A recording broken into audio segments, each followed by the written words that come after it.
Era noite quando Júlia olhou seu reflexo no espelho do pequeno banheiro e mal conseguiu se reconhecer. O rosto pálido, os olhos fundos, a alma cansada. Ela segurava o frasco que se tornara seu refúgio e também sua prisão. Por meses, prometeu a si mesma que seria a última vez. Mas o ciclo se repetia. Culpa, arrependimento, alívio momentâneo e mais culpa. Ninguém imaginava a guerra silenciosa que Júlia enfrentava. Por fora, parecia bem. Trabalhava, sorria, postava fotos nas redes sociais, mas dentro dela havia um abismo. O vício, não apenas na substância, mas na fuga, na tentativa de anestesiar a dor, tomava conta da mente, do corpo e da fé. Júlia havia crescido em um lar cristão. Lembrava-se das manhãs de domingo, quando a mãe a acordava com um cântico suave e dizia: "Vamos, filha, a casa do Senhor te espera." Mas os anos passaram, e a vida levou cada pedacinho de inocência. Um trauma na juventude, uma decepção amorosa, a sensação de não ser suficiente. E assim, ela começou a buscar consolo em coisas que a destruíam pouco a pouco. Ela lembrava de como tudo começou. Uma festa, um copo oferecido por um amigo e a falsa sensação de liberdade. É só hoje, ela disse a si mesma. Mas aquele só hoje se repetiu tantas vezes que virou rotina. O que começou como fuga virou prisão. E o vazio que ela tentava preencher só aumentava. Com o tempo, as pessoas se afastaram. A família já não sabia mais o que fazer. Alguns a julgavam. Outros simplesmente desistiram. Mas havia uma mulher que nunca deixou de orar por ela, sua mãe. Mesmo sem entender, ela dobrava os joelhos todas as noites e dizia: "Senhor, onde minha filha estiver, alcança ela com tua misericórdia." No fundo, ela ainda orava, mas as palavras saíam frias, sem fé. "Deus, por que não consigo sair disso?" Era a pergunta que ecoava todas as noites, seguida pelo silêncio. Certa madrugada, sozinha em seu quarto, Júlia sentiu que algo dentro dela se rompia. Ela se ajoelhou, chorando de forma descontrolada, e gritou: "Deus, eu não aguento mais. Se o Senhor ainda me ouve, por favor, me tira daqui." Foi então que o inesperado aconteceu. O ar pareceu mudar.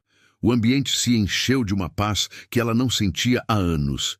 Não havia voz audível, mas uma presença, forte, real, impossível de ignorar. E dentro do coração, uma frase se formou como se fosse sussurrada: "Eu ainda estou aqui." Naquele instante, Júlia sentiu algo que não conseguia explicar. Era como se uma luz atravessasse o escuro que dominava sua mente. O peso que carregava no peito foi substituído por uma calma suave. E pela primeira vez em muito tempo, ela adormeceu em paz, sem culpa, sem medo, apenas com a certeza de que Deus a havia escutado. Naquela noite, algo começou a mudar. Não foi uma libertação instantânea, mas o início de um processo. Júlia decidiu procurar ajuda e, pela primeira vez, foi sincera sobre o que vivia. Falou com uma amiga de infância, Ana, que nunca deixou de orar por ela. Ana a abraçou e disse apenas: "Você vai vencer, porque quem começou a boa obra em você vai terminar." A jornada foi longa. Houve recaídas, dias de desespero, momentos em que quis desistir.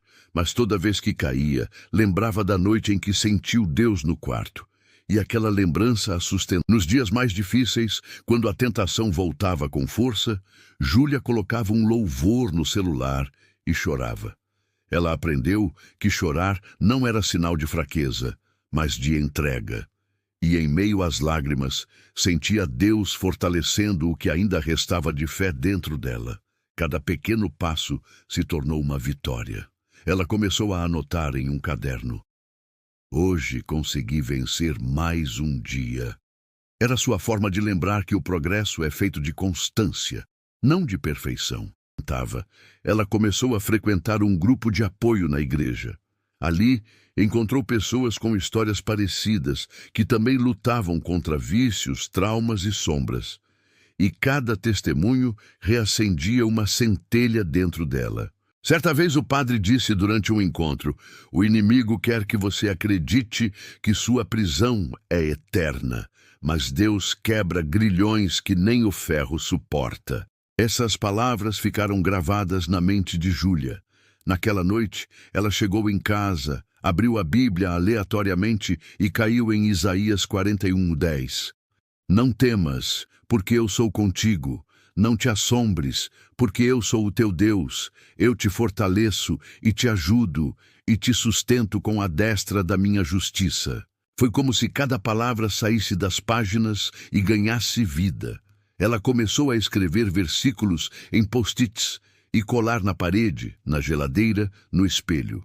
Todo lugar onde antes via culpa, agora havia promessa. E aos poucos, o ambiente que antes cheirava a derrota foi se enchendo de esperança. Ela chorou por horas, não de dor, mas de alívio. Era como se Deus dissesse: "Você não precisa mais lutar sozinha." Os meses seguintes foram marcados por pequenas vitórias. Cada dia sem recaída era um milagre. Cada manhã em que acordava com clareza e paz, uma nova chance. Aos poucos, o rosto no espelho começou a mudar. O brilho nos olhos voltou. O sorriso, antes raro, agora era constante. E junto com a recuperação veio a vontade de ajudar outros. Júlia começou a compartilhar sua história com sinceridade. No início, tinha medo do julgamento. Mas quanto mais falava, mais pessoas se aproximavam dizendo: "Eu também passei por isso. Você me deu esperança." Um dia, durante um evento na igreja, o pastor a convidou para dar testemunho. Com o microfone nas mãos, as pernas tremendo, ela contou tudo, do fundo do poço à noite em que Deus a visitou. A congregação ficou em silêncio, e então lágrimas e aplausos preencheram o ambiente. Quando terminou, uma mulher se aproximou, segurou as mãos de Júlia e disse: "Hoje, Deus falou comigo através de você." Naquela noite, ao chegar em casa, Júlia se ajoelhou novamente, não mais em desespero, mas em gratidão. "Obrigada, Senhor, por me libertar daquilo que quase destruiu minha vida." Hoje, ela vive um dia de cada vez. Ainda há desafios, mas a dependência ficou no passado. Júlia, agora, serve como conselheira em um grupo de apoio, levando esperança a quem pensa que não há saída. Ela aprendeu que Deus não a libertou apenas para restaurar sua vida, mas para usar sua dor como instrumento de cura. E cada vez que alguém diz: "Eu não consigo", ela responde com um sorriso tranquilo: "Se eu conseguir, é porque Deus ainda liberta." Às vezes, em silêncio, Júlia volta àquele quarto onde tudo começou. Ela lembra do chão frio, das lágrimas e do momento em que ouviu: "Eu ainda estou aqui." E percebe que essa frase foi a chave que abriu todas as prisões. Se essa história tocou seu coração, escreva nos comentários: "Deus ainda liberta."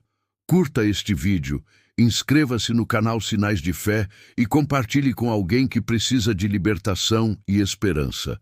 A sua interação ajuda essa mensagem a alcançar quem mais precisa ouvir que Deus ainda transforma vidas.